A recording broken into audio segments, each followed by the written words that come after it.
septiembre de 1922, a las 3:33 de la mañana, en San José, California.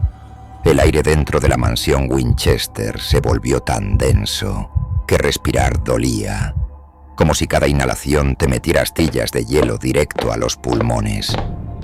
Yo lo sentí en la garganta, un ardor químico, rancio, mezcla de madera húmeda y algo peor, un olor metálico, como sangre vieja escondida detrás de paredes que nunca terminan. No fue el frío lo que me quebró, fue el silencio, un silencio vivo, pesado, como una mano apretándote el pecho por dentro.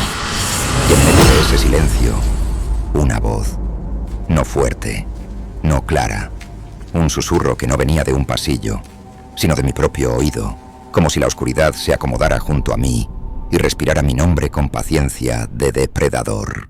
Mi Sarah Winchester ya llevaba años construyendo cuando el mundo empezó a sospechar lo obvio, que esa casa no era un hogar, era una trinchera, un laberinto levantado a martillazos para confundir a lo que la seguía.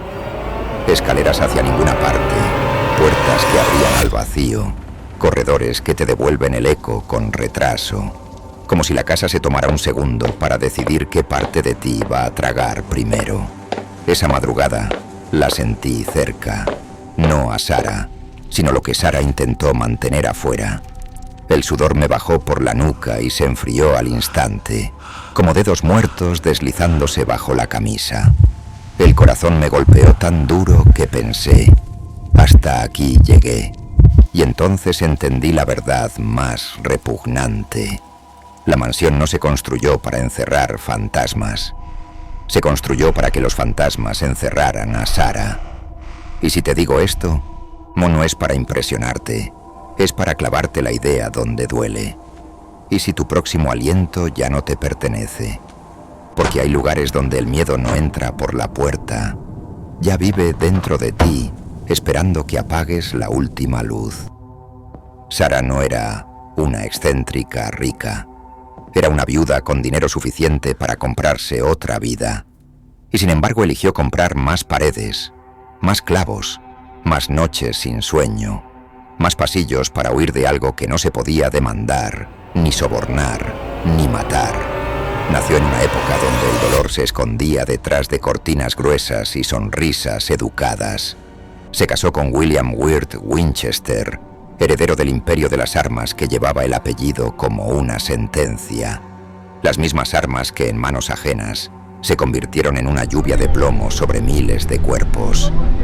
Y cuando el destino decidió cobrar, no lo hizo con discreción. Primero se llevó a su hija, Annie, un bebé que apenas alcanzó a respirar el mundo antes de que el mundo se lo tragara. Y luego se llevó a William, tuberculosis, lento, pegajoso, como si la enfermedad lo mordiera desde adentro, día tras día, sin prisa. Después de eso, el vacío se instaló en Sarah como un huésped permanente. No un vacío triste, un vacío hambriento, la clase de vacío que te hace mirar una habitación y sentir que falta algo, aunque esté todo. La clase de vacío que te hace escuchar un sonido mínimo, una madera acomodándose por el cambio de temperatura, y pensar, alguien acaba de moverse. En 1884, Sarah se mudó a California y compró una casa de campo. Nada especial, un lugar que pudo ser refugio, pero en cuanto puso el primer martillo, pues el refugio se convirtió en otra cosa, en una extensión de su paranoia, o tal vez en la única forma de sobrevivir. Porque Sarah no construyó por capricho, construyó por necesidad, como quien mantiene una herida abierta para que no se infecte, aún sabiendo que duele. Construyó día y noche durante décadas, sin detenerse, como si el sonido del martillo fuera un latido artificial que mantenía la realidad en su sitio. Y cuando el ruido paraba, el aire se llenaba de una presencia que no pedía permiso. La gente de la zona inventó explicaciones fáciles. Está loca, se siente culpable. No sabe qué hacer con tanto dinero. Pero los obreros, los que trabajaban dentro, contaban otra historia. Hombres que juraban escuchar pasos en pisos donde no había nadie. Puertas que se cerraban con un cuidado demasiado humano. Y esa sensación, esa maldita sensación, de que la casa no era un objeto, sino un organismo, que respiraba a través de las rendijas, que te miraba desde dentro de los muros. La mansión creció como crece una pesadilla, sin lógica, sin compasión, con reglas que cambian cuando crees haberlas entendido. Escaleras que te elevan para luego humillarte en una pared. Ventanas donde solo hay madera. Cuartos que parecen diseñados para encerrar el sonido. Y que tus propios pensamientos se escuchen más fuerte, como si algo lo repitiera un segundo después, con intención. Y aquí el miedo se vuelve personal, porque lo que Sara levantó no era arquitectura, era un idioma para hablar con lo invisible. Uno que se aprende con el cuerpo, no con la mente. Uno que se paga con la garganta cerrada y el sueño roto. Al principio, la casa todavía parecía una casa.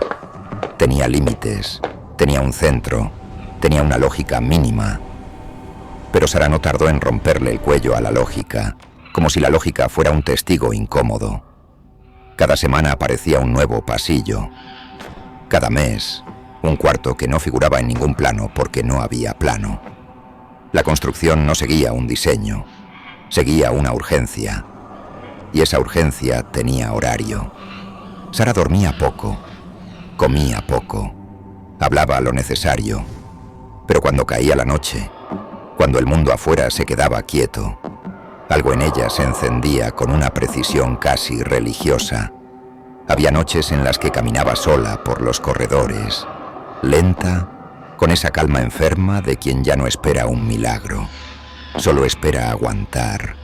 Y a veces se detenía frente a una pared recién levantada, apoyaba la mano y se quedaba así, inmóvil, escuchando, como si del otro lado hubiera un mar oscuro respirando, esperando la grieta correcta para colarse. Los obreros empezaron a notar que no era trabajo normal. Era un trabajo de supervivencia. Les pedía levantar una escalera y al día siguiente la mandaba destruir. Les pedía abrir una puerta y horas después exigía que esa puerta quedara sellada, como si hubiera visto algo a través de ella que no debía existir. Había órdenes absurdas, sí, pero lo peor era el tono. Sara no hablaba como una mujer caprichosa. Hablaba como alguien que acaba de escuchar un mensaje urgente y sabe que, si se equivoca, algo llega. Muchos renunciaron, otros se quedaron por el dinero y por curiosidad, esa curiosidad estúpida que te hace mirar el abismo aunque el abismo ya te esté mirando primero. Ellos contaban que, dentro, el aire cambiaba de golpe y como si cruzaras una línea invisible, de pronto olía a polvo viejo, y debajo del polvo, un hedor húmedo, profundo, como tela olvidada en un sótano donde algo se pudre sin permiso. Hubo una noche en particular. Nadie se ponía de acuerdo en la fecha exacta, porque el miedo desordena la memoria, en la que un trabajador juró haber escuchado a una mujer llorar detrás de una pared nueva. Llorar bajito, con una vergüenza antigua. Pegó el oído y oyó una frase que lo dejó con la boca seca. No fue mi culpa. Cuando llamó a los demás y derribaron una parte, no había nadie. Solo vigas, solo clavos, solo ese olor metálico que te deja la lengua amarga, como si hubieras mordido una moneda oxidada. Sara, por su parte, empezó a tener un ritual que no era para visitantes, era para ella y para lo que la visitaba a ella. Algunas noches, y se encerraba en un cuarto pequeño al que casi nadie entraba. Decían que ahí hablaba a solas, que hacía preguntas al aire con una voz rota, como si cada palabra le costara un pedazo de piel por dentro. Y al día siguiente, sin falta, daba instrucciones nuevas. Levanten otro pasillo, cambien la escalera, cierren esa puerta, como si alguien le dictara el guión de su propia condena. El problema es que la casa empezó a aprender. Así se siente, al menos, como si la mansión, alimentada por años de martillazos, hubiera desarrollado una intención. Los pasillos parecían cambiar el sonido de tus pasos. En un tramo se escuchaban secos, normales, y 2 metros después se volvían opacos, como si el piso absorbiera tu presencia. Había esquinas donde el aire estaba más frío, pero no era un frío de clima, era un frío de cercanía, de un frío que se te pegaba al cuello como una advertencia. Y entonces llegó el 18 de abril de 1906. El terremoto golpeó California con una furia que no se negocia. La mansión se sacudió como si un gigante intentara arrancarla del suelo. Madera crujiendo, vidrios rompiéndose, el edificio gimiendo como un animal herido. Partes enteras colapsaron, y cuando todo por fin se calmó, Sara quedó atrapada en una sección de la casa, encerrada por escombros, respirando polvo, tosiendo, sintiendo cómo el mundo se le cerraba encima. La rescataron. Pero lo que vino después fue peor, porque a partir de ese día, Sara empezó a sellar habitaciones, a cerrar sectores completos, a dejar puertas que ya no llevaban a ninguna parte, como si el terremoto no hubiera destruido solo madera, sino fronteras, pues como si algo hubiera aprovechado el caos para moverse adentro, para cambiar de lugar, para acercarse. Y aquí te lo digo sin adornos, con la garganta apretada. ¿Qué harías si una casa que tú construiste empezara a decidir por ti? ¿Qué puertas puedes abrir y cuáles no te conviene ni mirar? La última etapa de la vida de Sara fue una fiebre, no de esas fiebres que te hacen delirar con imágenes suaves. No, una fiebre que te vuelve un animal encerrado, una fiebre que te hace escuchar el mundo con demasiada claridad, el roce mínimo de una tela, el chasquido diminuto de una madera acomodándose, tu propio pulso retumbando en las costillas como si quisiera romperte desde adentro. Y cuando el mundo se callaba, ella oía lo que venía detrás, porque lo peor de un perseguidor no es su fuerza, es su paciencia. Hubo noches en las que Sara ordenó que no hubiera trabajadores en ciertas áreas. Nadie entendía por qué. Solo sabían que ella se ponía rígida, pálida, como si le hubieran puesto una hoja de navaja en la garganta. Caminaba con pasos cortos, respiraba como si el aire fuera veneno, y de pronto se detenía, mirando un punto fijo en un corredor vacío, como si alguien estuviera parado ahí, a centímetros, pero solo ella pudiera verlo. Una madrugada, la casa se quedó inmóvil, demasiado inmóvil. Ese tipo de inmovilidad que no es paz, es contención. Como si todo estuviera esperando la señal para caer. Sara estaba sola en su dormitorio.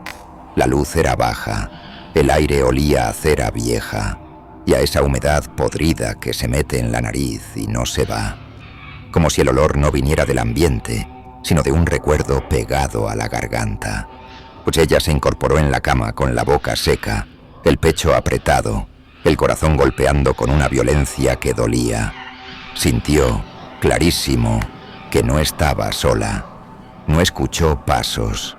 Escuchó algo más íntimo, una presencia que no necesita moverse porque ya está ahí. Como si estuviera dentro de la habitación desde antes que ella. Como si la habitación le perteneciera a otra cosa y Sara fuera la intrusa. Entonces la voz volvió. No fue un grito, fue un susurro perfectamente articulado, como si alguien pronunciara cada sílaba con los dientes apretados, disfrutando. La frase fue breve, asquerosamente simple. Ya no puedes seguir construyendo. Sara intentó levantarse. Sus piernas no respondieron. No por debilidad, por terror. El terror más puro no te hace correr, te hace quedarte quieto, con el sistema entero pidiendo perdón. El aire cambió. Se volvió frío, sí, pero no frío ambiental, frío de morgue. Frío que te deja la piel extraña, como si la carne empezara a recordar cómo se siente estar muerta. Sara se llevó una mano al cuello, buscando aire, y sintió que la garganta se cerraba. Su respiración se convirtió en un sonido roto, húmedo, desesperado. Cada intento de inhalar era una batalla que perdía. La puerta crujió apenas, como si alguien apoyara la frente contra la madera. Escuchando, Sara giró la cabeza con lentitud, con esa lentitud de pesadilla donde tu cuerpo sabe que mirar es peor, pero no puede evitarlo. Y ahí, en el borde de la oscuridad, no había un rostro, no había una figura clara, había una ausencia con intención, un hueco que parecía más negro que el resto del cuarto, de como si la noche se hubiera concentrado ahí para formar algo que no necesita ojos para verte. El olor metálico se intensificó. La lengua se le llenó de amargura. Le subió una náusea caliente. Y por un instante sintió algo imposible. Como si el interior de su pecho se rascara desde dentro. Como si algo tanteara las costillas, buscando el punto blando para entrar. La voz susurró otra vez, más cerca. Tan cerca que la piel del oído le ardió. Todo esto era para mí. En ese instante, Sara sintió una presión brutal en el pecho, como si alguien se sentara sobre sus pulmones, y la visión se le nubló. No vio luces, no vio paz, vio pasillos, vio puertas que abrían hacia paredes, vio escaleras hacia la nada, vio su propia casa como un estómago interminable, y sintió, con una claridad que te parte la mente, que la mansión no era un edificio, era una boca hecha de madera, clavos y miedo. Sarah Winchester murió el 5 de septiembre de 1922, y lo que vino después no fue silencio. Fue un silencio que te observa, porque una casa puede quedarse vacía, pero eso no significa que se quede sola. Tras su muerte, la construcción se detuvo. Por primera vez en décadas no hubo martillos. No hubo órdenes nuevas, no hubo pasillos naciendo a la fuerza. Y ahí está el detalle que me revuelve el estómago. Cuando una obsesión termina, lo que quedaba contenido se libera. Los que entraron a revisar la mansión en los días siguientes hablaban de una sensación insoportable de presencia, como si caminaran dentro de un pensamiento ajeno, como si la casa los leyera con calma. Los pasillos parecían más largos de lo que recordaban. Algunas puertas, que juraban, estaban en lugares distintos. No lo decían como una anécdota paranormal bonita. Lo decían como quien admite algo vergonzoso. Me perdí en un lugar que ya conocía. Y perderte en un lugar conocido es una forma elegante de decir: la realidad se movió sin avisarte. Hay quien insiste en que Sara construía para confundir a los muertos. Otros dicen que construía para calmar su culpa. Pero hay una idea peor, una idea que se te mete en el pecho y no sale. Tal vez Sara no construía para huir, sino para negociar, como si cada pasillo nuevo fuera un minuto extra, como si cada habitación sellada fuera una promesa rota, como si la casa fuera un contrato escrito con clavos, donde el precio no era dinero, sino cordura, porque si el terror era real, entonces no terminó con ella, solo cambió de dueño. Y ahora viene lo más oscuro. La mansión Winchester no es solo un lugar famoso, es una idea, la idea de que, si llenas el vacío con ruido, si haces un laberinto con tus manos, quizá logres escapar de lo que te sigue. Pero hay noches en las que el silencio se siente demasiado inteligente, no como ausencia, sino como presencia disfrazada. Y si alguna vez has sentido que tu casa respira cuando todo está quieto, si alguna vez te has quedado mirando un pasillo oscuro y has sentido que el aire ahí pesa, entonces entiendes por qué Sara no paró. No estaba construyendo una mansión, Estaba construyendo una excusa para no enfrentarse a la pregunta final, la que no se responde con paredes, que se alimentó de Sara durante tantos años, que necesitó que ella siguiera construyendo para no morirse de hambre. Y si este caso te apretó el pecho hasta doler, déjamelo en los comentarios. Tu experiencia, tu teoría, tu miedo más íntimo, porque este archivo se alimenta de lo que callas, y tu historia podría ser el próximo expediente que se abra cuando nadie esté mirando. Suscríbete y activa la señal de alerta eterna para que el próximo leak llegue antes de que sea demasiado tarde. Y recuerda, cuando apagues la luz esta noche, escucha con cuidado. Si oyes tu nombre, no respondas rápido. A veces, lo que te llama ya está adentro.